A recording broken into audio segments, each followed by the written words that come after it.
This hearing will come to order. I would like to welcome everyone to today's Joint Economic Committee hearing titled Growing the Economy of the Future, Job Training for the Clean Energy Transition.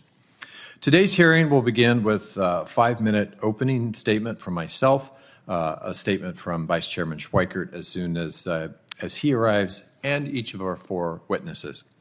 We will then proceed to questions alternating between parties in order of member arrival. Members are reminded to keep their questions to no more than 5 minutes, and now we'll get to opening statements. In the last 2 years, the Biden administration and Democrats in Congress have taken significant action to advance a transition to a robust clean energy economy. We made historic investments in clean energy in the Inflation Reduction Act, as well as the bipartisan infrastructure law. These investments have directly increased the demand for workers in a range of clean energy occupations. Whether it's manufacturing workers, building batteries, building wind turbines, building solar panels, or plumbers and pipe fitters installing heat pumps, there are opportunities here for millions of Americans. Looking at just a few of these jobs, the Bureau of Labor Statistics predicts that over the next decade, we'll need to fill at least 735 job openings for electricians, 425,000 for plumbers and pipe fitters, nearly 400,000 for HVAC technicians, and 100,000 for utility line workers to meet demand. Some estimates put the increased demand for workers even higher. This demand for skilled tradespeople is a once-in-a-generation opportunity to grow the middle class, if we can train enough workers to meet the demand. These are careers people can build a family around in their home communities, and they don't require a 4-year college degree, or for that matter, the college debt that sometimes accompanies a 4-year degree. These jobs feel a lot like my dad's career as an IBEW lineman. His work keeping the lights on in our community was my family's ticket to the middle class. It gave us economic stability. It gave my parents security in their retirement. Right now, we are unlocking that same pathway, that same sort of ticket to the middle class for even more families. Our current workforce shortages are a real limiting factor in growing the advanced energy economy. That's why we need to invest in proven career training pathways. We need to work collaborative with labor unions, with community colleges, with private industry. The bipartisan infrastructure law is investing $72 million in programs to train folks for clean energy careers by partnering with existing institutions.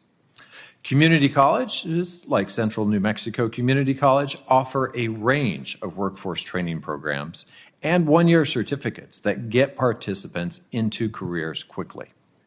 The Inflation Reduction Act also encourages the use of registered apprentices. These are programs that pay people to learn technical skills on the job and in the classroom, allowing employers to train and invest in their future employees.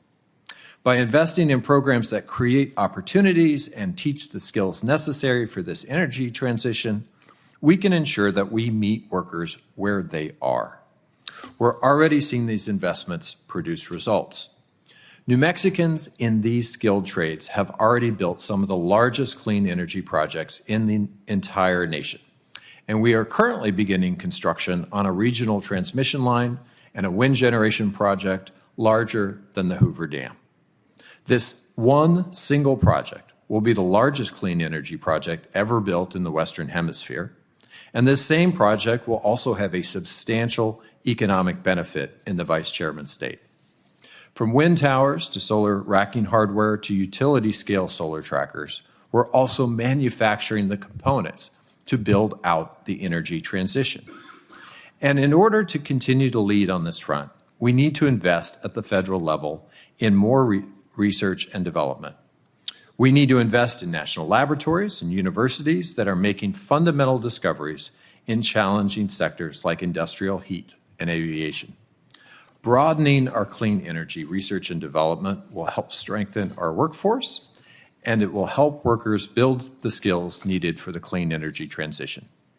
And it will help us grow America's middle class while leading the world to a brighter, cleaner future. I'm looking forward to hearing more today from our witnesses, including 2 from my home state of New Mexico, on ways to support and diversify our rapidly growing clean energy skilled workforce.